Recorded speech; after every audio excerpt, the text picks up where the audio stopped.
Welcome to the Mesa, the City of San Antonio's official podcast, where everyone is invited to the table for real community conversations.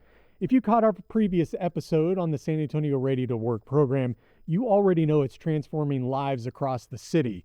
If you missed that episode, we encourage you to listen and hear more about this amazing program in that previous episode. But today we focus on some of the industries that are really growing with opportunity. That's manufacturing, construction, and the skilled trades. These fields are expanding fast. Jobs are steady, and the pay is strong. Local companies and even some national giants are planting roots right here in San Antonio. The best part is that they are actively searching for homegrown talent.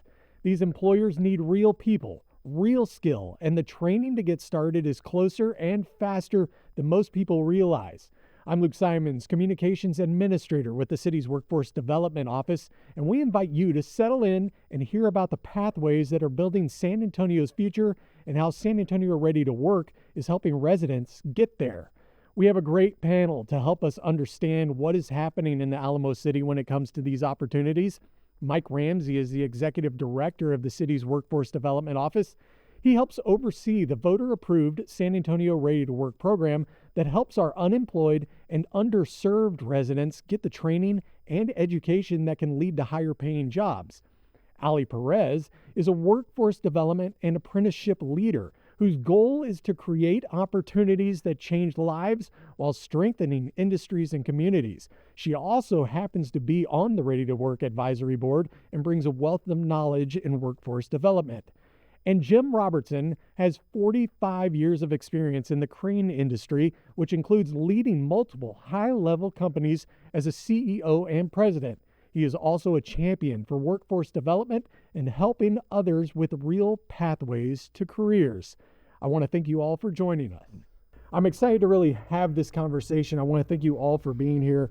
And I guess I want to open it up to the table because I think we all have a perspective of this. But what is it about these types of jobs that people may not understand? What do you think is the biggest misconception when it comes to construction, manufacturing, and the trades? Well, the level of pay.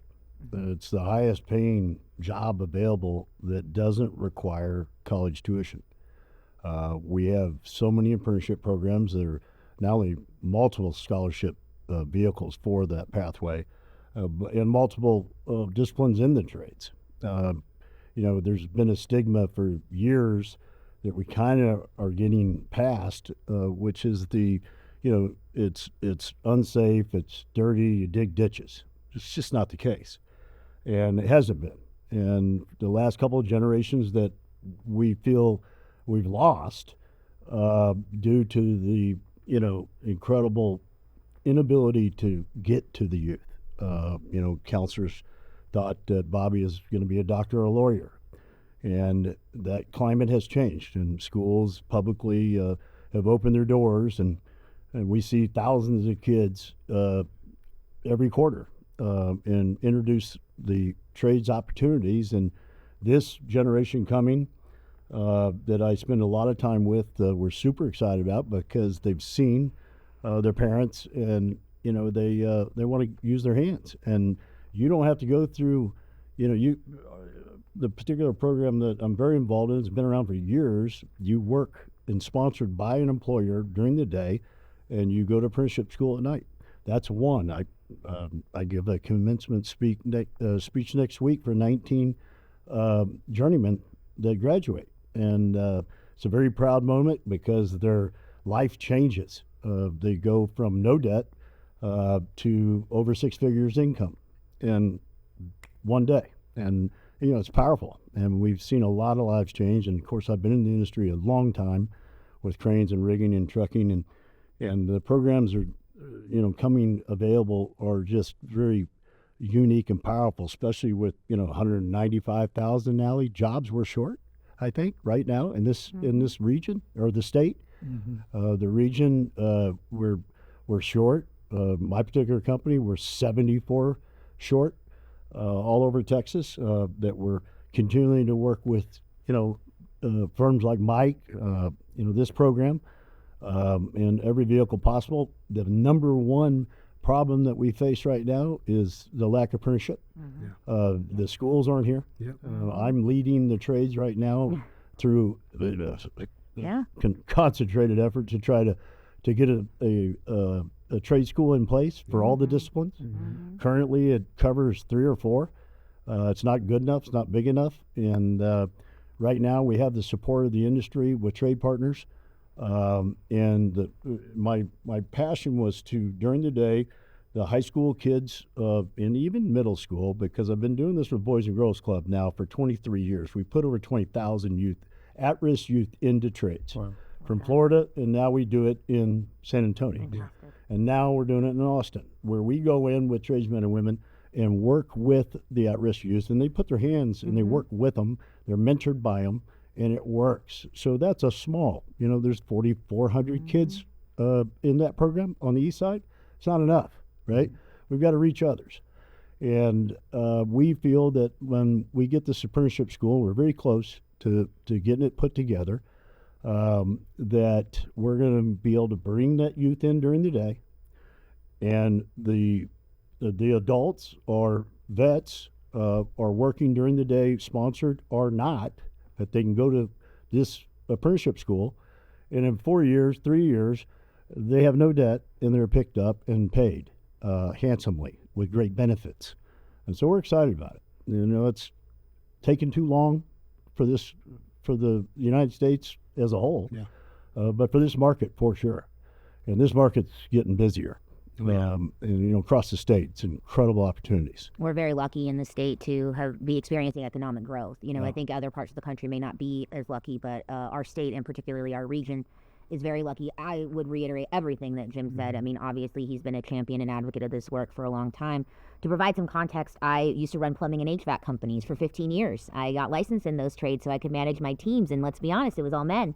So I started an organization that I ran concurrently, Texas Women in Trade, to bring more women into construction. But that's not enough. We also want young people. We want reentry populations. We want everybody to understand that this is an opportunity for them. So I think one of the biggest misconceptions is that this is less than work. It's less than college. It's not as good as. It's looked down on by parents, sometimes students, sometimes counselors, right? So how are we going to recruit if that's the culture and that's the mentality? That's one of the biggest misconceptions. And I think another, just specifically from my area, would be that women can't do this work or don't want to do this work.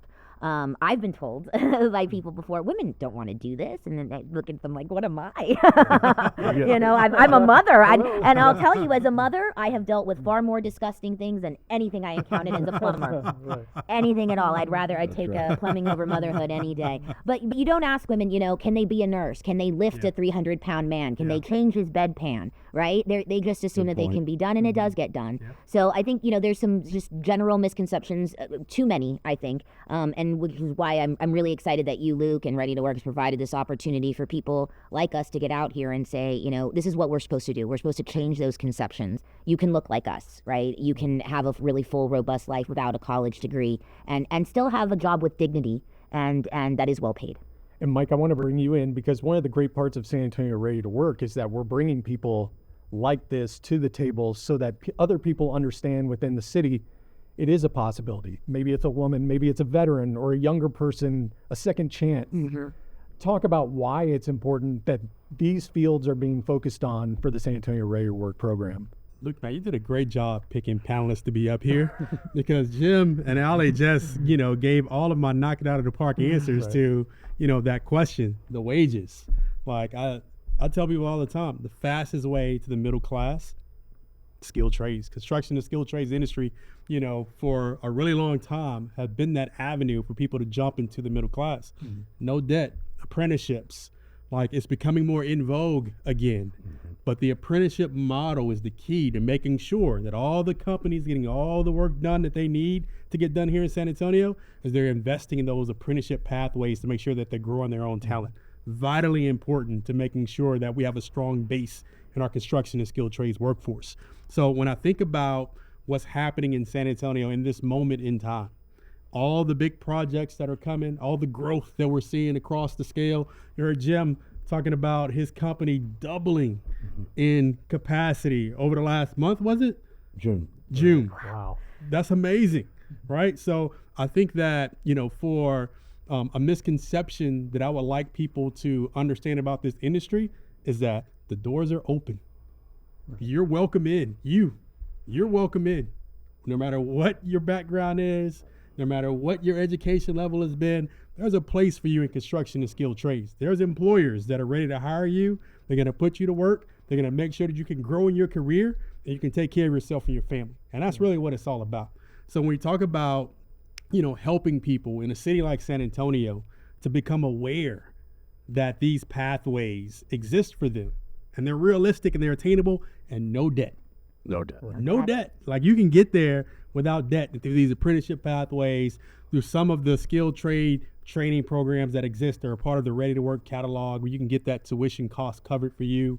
The opportunity is now for you to grab hold of it and build and chart your own career path forward because there's no ceiling for you in construction and skilled trades.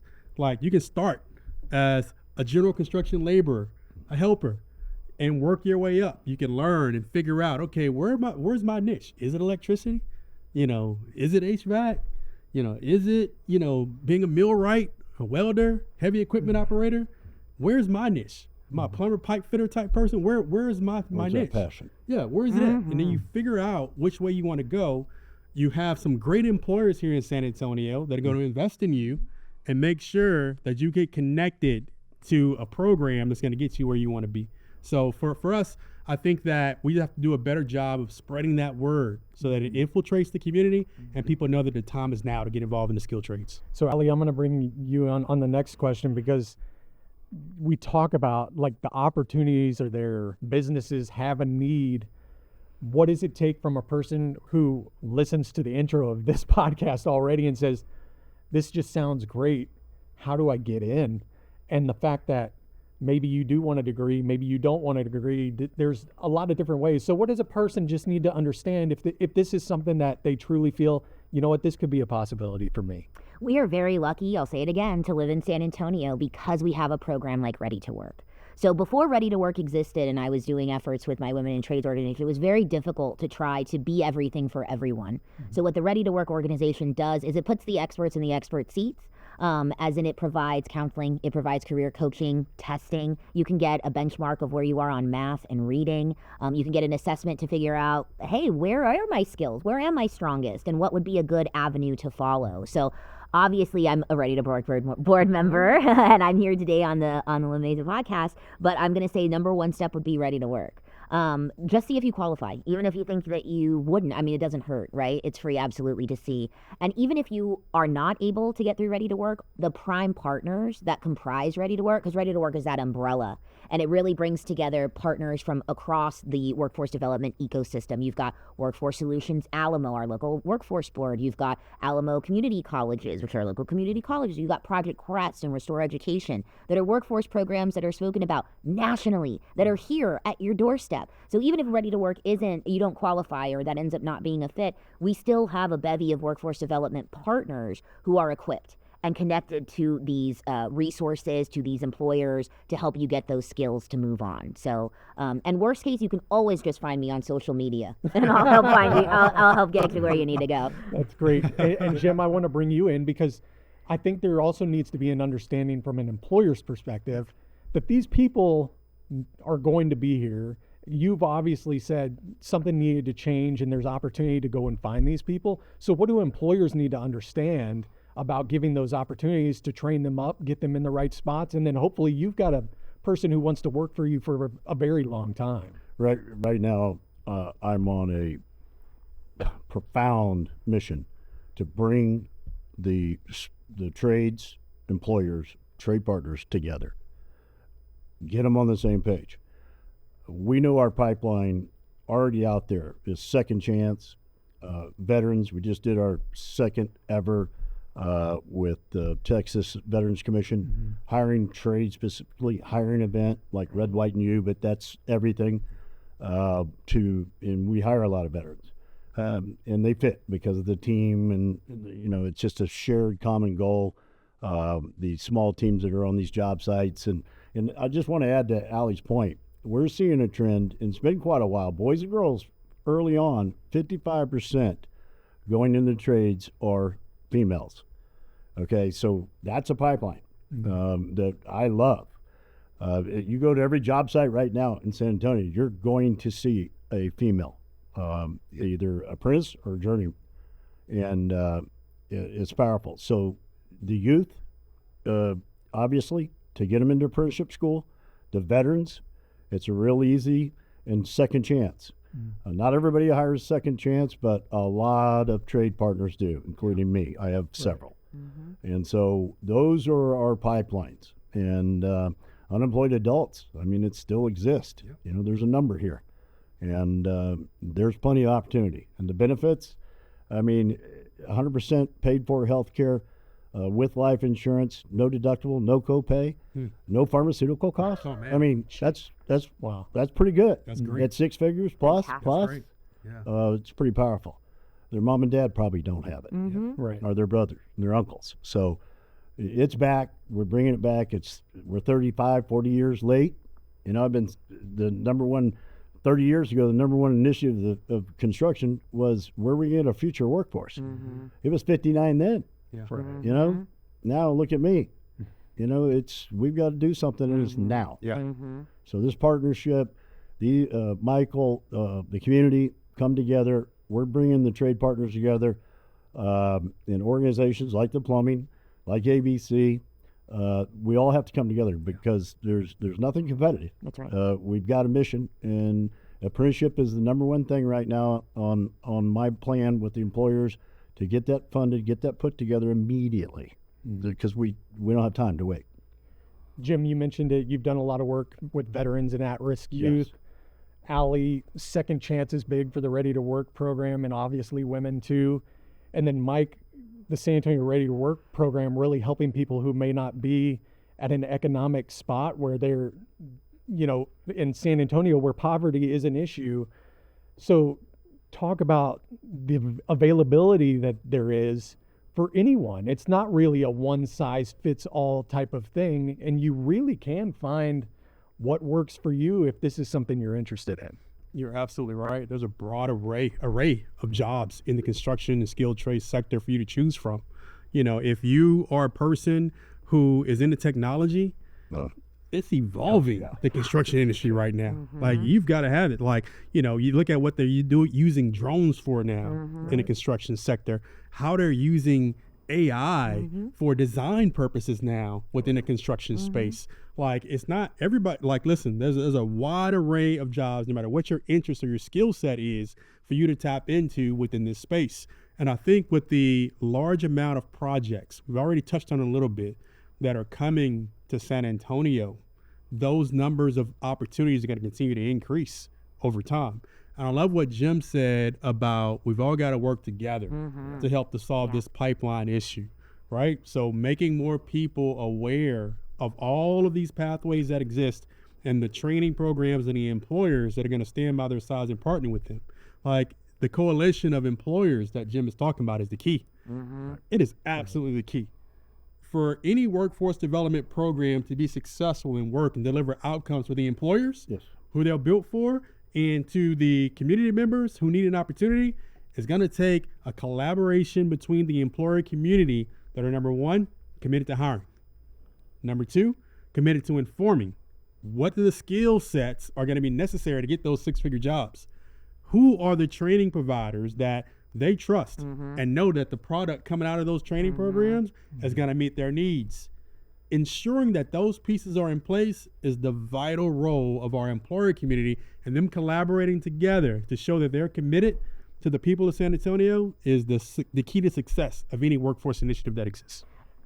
And to bounce off of Mike's point a little bit when talking about, you know, employers, that is absolutely the backbone. And something I've learned from serving on the Ready to Work board is that we kind of, construction, manufacturing, we kind of break the traditional workforce development mode, which is go get trained and then there will be a job. Yeah. Our job is the training, right? It's on the job training. So you have the job as your training, which is great for an adult because you're able to bring home money while you're still able to learn, which is just, who can beat that? I was paying you to learn.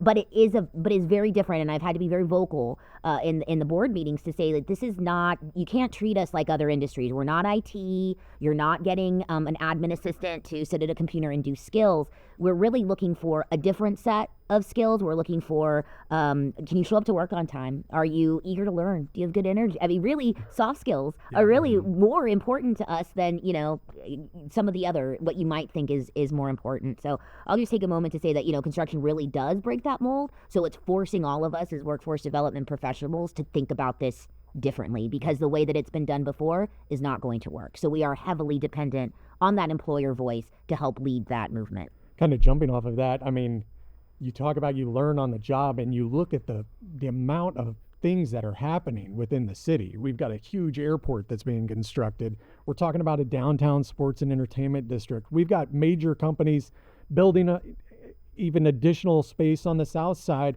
And then you also have local companies who have been here, who are invested here. So Jim, when you see that, do you think it should open people's eyes as to the reality? Like, this is something that's not just like has been here and we're not sure what's going to happen in the future. Like, these fields are getting so big in our area. Absolutely. There is a need. And I'm here for a reason. You know, I left South Florida for a reason. This is the next international Mecca. This city has more potential than I've seen in a long time anywhere. What we're capable of becoming, and the right people are here for that. We've lost too many youth, you know, and I'm tired of seeing that. And just my time of being doing business in Texas since 2007, and now that I live here, constantly mentoring the youth. And I want to go back to a little bit. Any of those pipelines, whether it's Second Chance, high school, middle school, we mentor them all the way to veterans. The amount of job opportunities will find that passion. Yeah. They will find that their passion, because you just pick one of our disciplines, plumbing. Plumbing has a good 8, 9, 10 jobs inside that. Just like my world, cranes, rigging, truck driving, mechanics, you know, and then you have all this high tech stuff and the computers today that and the stuff that we're using 4D and what have you electrically, or with the operation of a crane, is unbelievable. It's not the same. It's a different talent than it was when I started in 1982. It's a bigger opportunity times 10, and it should be. But the companies are ready. But bringing this community and these organizations together and getting on the same plane is absolutely critically important for right now to meet those demands. Otherwise, we're going to continue losing, and companies are going to be stressed to make budget, to make schedules. And that's what we're facing right now.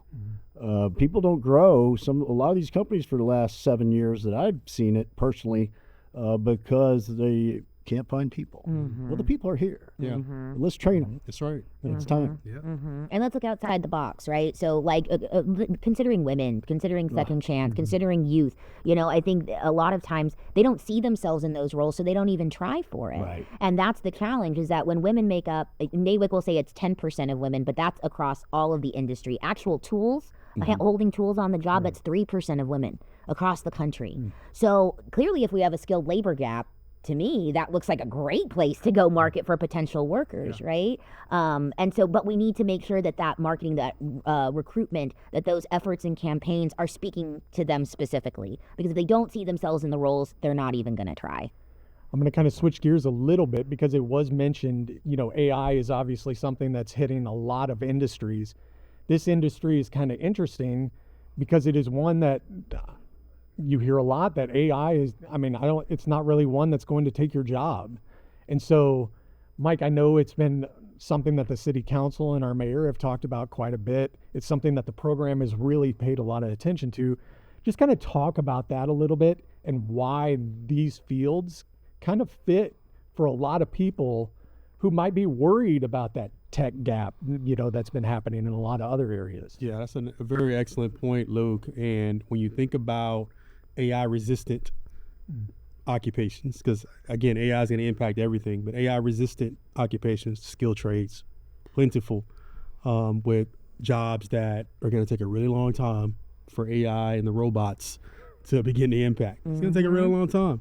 So if you're thinking about choosing your career path, if you're a young person, skilled trades should be at the top of that list. There's a lot of unknown out there about what the impacts are going to be for AI. But we know you're going to have a great career, a long career in the skilled trades before those jobs go away or those jobs shift to something different. If you're somebody who is a mid-career person right now and you're starting to see some of your colleagues be impacted by some technology impacts through AI, man, it's a great time to shift and pivot into an area where there's a lot of growth. There's an avenue for you to learn skills and earn money through apprenticeships and do a mid-career shift into the skilled trades. Because again, there's a demand. There's a demand here. And if you got the aptitude and you're willing to learn and do something different, then regardless of what's happening in the AI space, there's jobs for you within the skilled trades. I mean, we all use AI, but it is not going to replace this communication. It's not going to put the wall up. It's not going to operate my $11 million crane and put things over, workers' heads. It's not a reality in the next 2 lifetimes. No matter what manufacturer you talk to, you still have got to wire it. Nothing's going to wire it for you. Manufacturing, maybe more so, robotic.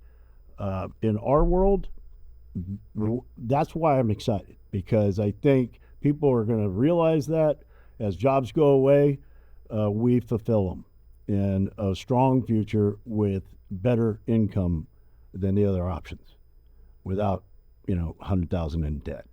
Perfect. Zero debt. I think it's interesting because I think a lot of people don't really realize how important these jobs are until it's something that you definitely need, right? If I'm at my house and all of a sudden my plumbing goes down, I need a plumber. And we've talked about there's so many different pathways for a person to take where you think you might be learning something, but that can turn into something totally different. Can you talk about just, the vastness of construction manufacturing trades, that there are so many different types of opportunities that honestly you can probably find exactly the type of work that you're looking for. It's really kind of interesting when you think about it. Oh yeah, there's a lot of options within this industry, and it's exciting. I actually have a very random story. I came into the construction industry. I found it by happenstance, and I came in as a marketer. So I ended up learning the trades because I just fell in love with it. I ended up leading teams and needing to know, but I'm a nerd at heart. I wanted to learn it, but I'd never been exposed to that. So, there are marketing, accounting. There are also other industries or other occupations within the industry, which makes it even more diverse. But you've got anything from, being the ones to turn the tools. People don't think about, glaziers or Mike said masons and millwrights. People don't think about these, or welding, the vastness just within welding, what you could be doing. You could be a maritime welder. I mean, you could be working on NASA. I mean, really, like the capacity for this is vast. And I think what's most rooted in are the skills. And I think those skills are stackable, they're certifiable, they're transferable. And that makes you an even more valuable worker and asset, right? You cannot take away your licenses from someone unless they did something really, really terrible and they should have it taken away. But that's something that you've earned. You've earned that, and that's not something that can go away. So yeah, there's a lot of diversity in roles. There's a lot of diversity in occupations. There's just a lot of opportunity within those industries. But because we just don't know enough about it, we haven't done a great job of sharing the benefits, the awareness, the types of roles. We've just done a poor job, which I think we're starting to turn around. If we don't increase the awareness, we are going to lose out on workers who are interested in doing these jobs. Because at the end of the day, you don't want to push people into this work. Right. It's hard work. You're spending long hours in the heat, under houses, in the mud, in worse. So it's not something you can just say, oh, we'll just direct people. No, people have to be passionate about this work, but they won't be passionate unless they understand what's out there and the options that are out there.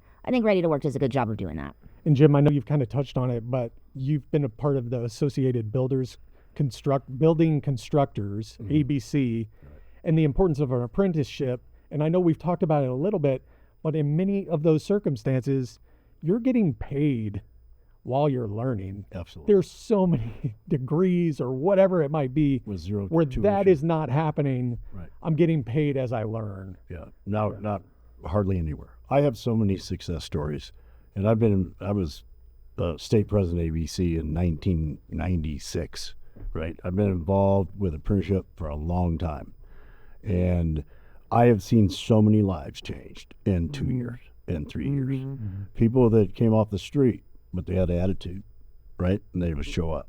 And, to be on time in our world is to be early. And they, attitude equals altitude. They just need mentoring. And they found their passion. And it may not be, my trade. It may be her trade.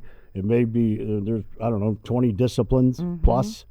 That are significant opportunities, and each one of them have significant jobs inside that. Some of them, like she said, accounting, everything. Every company has everything. Yeah. That you have at any company. But when you find that passion and you achieve that result in unity with a team on a job site, and you drive by that for years, son, I did that building. Yeah. It's remarkable. And then the passion, didn't forget about it. They're there. We got them. And so there's just countless. We just elevated a young man that was came off the street, got him a CDL, got him trained. We have a millwrights company. He learned rigging, and he had a passion to be a crane operator. He's running a crane right now. He's running a 40-ton crane. In less than 4 years, and he's making a lot of money, a lot more than I did. So it's just endless, the opportunities. Can I nerd out about apprenticeship for a second? For sure. I just have to, because I think we've done a lot of grounds that we're talking about apprenticeship, like people know what that is. And I think one of the biggest challenges is people don't know what that is. Agreed. So apprenticeship Good in point. general, just like a 101, is most of these skilled construction trades require this on-the-job training. So apprenticeship is that time. And so to become a licensed plumber, a licensed electrician, a journey level worker with a license, you have to acquire a certain amount of hours on that job. And for us, it's 8,000. That typically takes about 4 years. Sometimes it takes people 5. Depends on the trade. It depends on, the Overtime. state. Right. It depends on a few other things. But you're typically looking at about a 4-year commitment of working at a company. And then also, depending on the company, you could be involved in a program like a registered apprenticeship program, like what ABC has, where you go to school at night. So I did this too for a few, I was pregnant, where you work all day, and then a couple of nights a week for a couple of hours, you go and you study the book knowledge, if you will. This is very important for people who are in the trades. Most of them didn't like school. And so having this time to not just depend on your journey worker, who may also not have liked school, to teach you, but to have someone there who can help you with the basics in the math, the code, the requirements, because there are quite a few, it is health and safety, to help you get through that. So you do that for 4 years. You go to night school a couple nights a week for 4 years. But you're working. But you're working also at the same time. Like and you so did. you're And getting paid. And Right. when you come out, you have this amazing license and this ability to take on the world. So I think that model is very important to illustrate how that works. More importantly, this model has been around for millennia. Jesus was a carpenter. Okay, so we're not doing this because, hey, it's been a long time and we don't know. We're doing this because it works. Yeah. Because it works. And I've actually seen on the job, you think that the masters in the journey are the only ones teaching the apprentices. We transitioned while I was at a local plumbing company from doing paper invoices to iPads. And let me tell you, those young apprentices sure were helping those older plumbers learn that iPad. We just went through it. Right, and so it's a really nice sharing of knowledge, because the elder, the senior, is able to pass down knowledge, but also the younger, the youth, the apprentice, is able also to pass up more pertinent knowledge that blow might right be by 'em. right. We're going so through it right together, now. they're a dangerous combination. So there's a reason that this apprenticeship model works. Why we're such advocates for it. Why recreate the wheel? We have something that works. Let's just go implement it. And I think it's important to let people know, like, I know we talked about it before we came out here, but you're not in debt when you end up finally getting to that point where I can go and work and do this full time. You can do the two at the same time.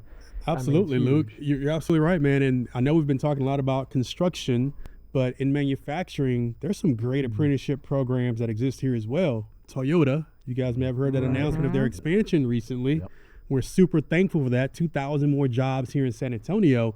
They've got a phenomenal partnership with Alamo Colleges in their Texas Fame initiative that they've overseen for about 10 years now, I believe, here in San Antonio, helping to make sure that industrial machinery maintenance technicians do that 2-year degree program where that book knowledge classroom instruction is happening through. And then also getting the on-the-job learning at the Toyota and the suppliers that support Toyota so they can get their hands-on experience and applying that book knowledge. So those pathways are going to be critical for our manufacturing space for the Toyotas of the world. The JCBs of the world are hiring right now, 1,300 people. Go to their website if you're looking for work, because we've got to make sure that they get the folks that they need.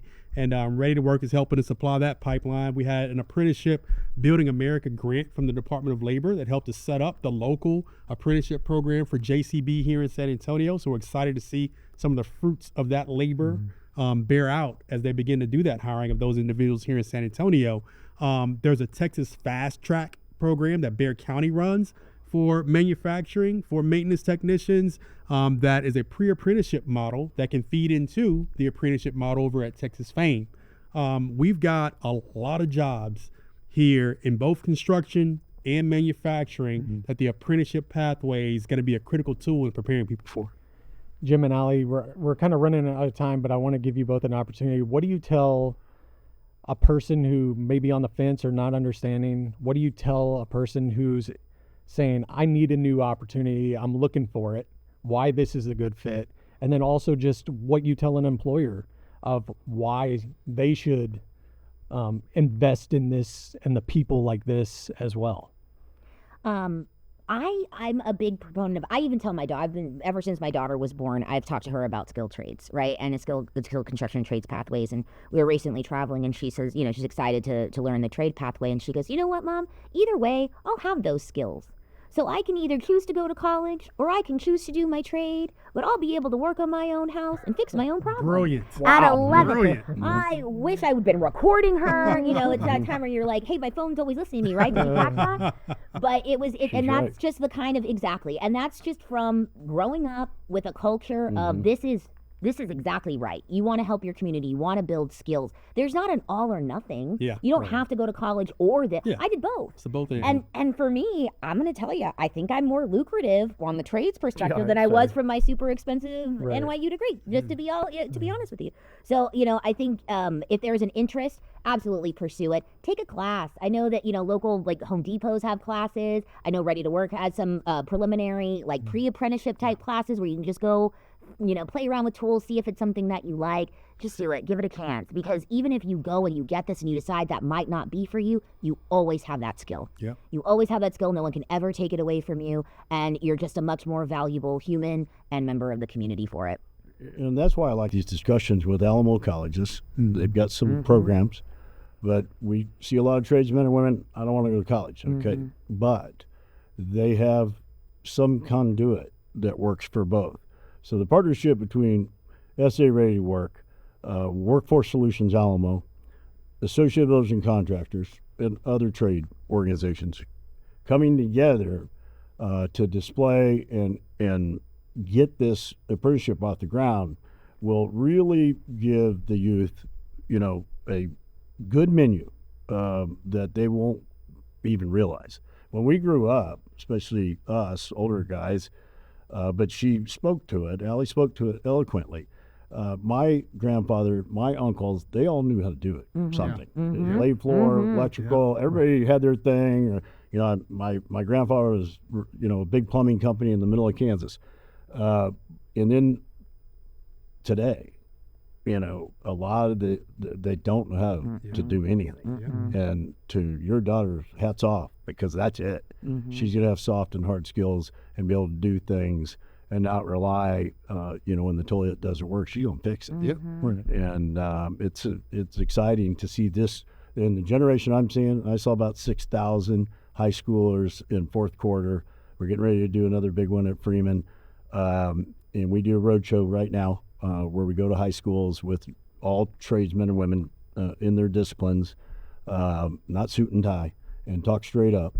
And just like we do Boys and Girls Club, and I see a really good group coming out. and the veterans, they didn't know where to go. Mhm. We have this like pipeline that's broke. Why I don't know how it got to that in this city, Yeah. veteran capital of the United States. Yeah. They don't know where to go. Yeah. So the more events we can do and show them, we're at 30%. That's high. I would think that all of us should be 30% because it's such an easy, coming out of the military with team and they want to be a part of something and they get isolated, whatever. We fix all that. Yeah. The mentoring's just powerful. So I could go on and on about Yeah, that. I think everybody here could. Yeah. And then, Mike, I just want to last question for you: why people who are listening should look at San Antonio Ready to Work? Whether you're a participant or an employer, and why this program is important to them, and what they should be looking for when they reach out, or if they're looking for that next opportunity. Ready to Work is a conduit for opportunity. Whether you're a veteran trying to find your way as you transition out of active duty into civilian life, our partners, our career navigators, they can help get you on the right path and connect you to a training program and give you the skills you need to be more valuable here in the community. If you're somebody who's justice impacted, we've got some phenomenal partners. Goodwill has an amazing construction boot camp geared towards second chance Right. that can help you get skills, get exposure, and get connected to employers who are open to hiring you, like Americrane. Yeah. We got something for everybody. If you're a young person, you're graduated high school back in May, June, and you're trying to figure out what your next step is, guess what? Ready to Work can help you to find your pathway and help you get the cost of that training covered while you get connected to your future career path. If you're an older adult who you're feeling the crunch of increased expenses and now you're looking at getting back into the workforce, guess what? We're here for you too. So no matter where you're at on that continuum of your life, of your career pathway, there's an opportunity for you in Ready to Work to get support, to get a coach that can help you on your journey, to get the support that you need to overcome any barriers that you're facing and get you on the right path. That's what Ready to Work is here to do. I think it's most important that everybody listening just knows the opportunities there. If you're looking and you need it or want it, the opportunities are there. Allie, Mike, Jim, thank you so much for joining us. We really appreciate you taking the time. Thank you for the opportunity. Thanks, Luke. Thank you, Allie, Jim, and Mike. We also want to thank of those of you that have tuned in for this episode of La Mesa about the San Antonio Ready to Work program. If you would like to learn more about San Antonio Ready to Work and what it has to offer, we encourage you to go to readytoworksa.com, or you can call 311. Whether you're a resident looking for that job opportunity or an employer that wants to know how you can get involved with Ready to Work, readytoworksa.com is your best resource. At La Mesa, everyone is invited to the table, and if you are interested in some other episodes, you can catch those on Spotify, iHeartRadio, Buzzsprout, and the City of San Antonio YouTube channel.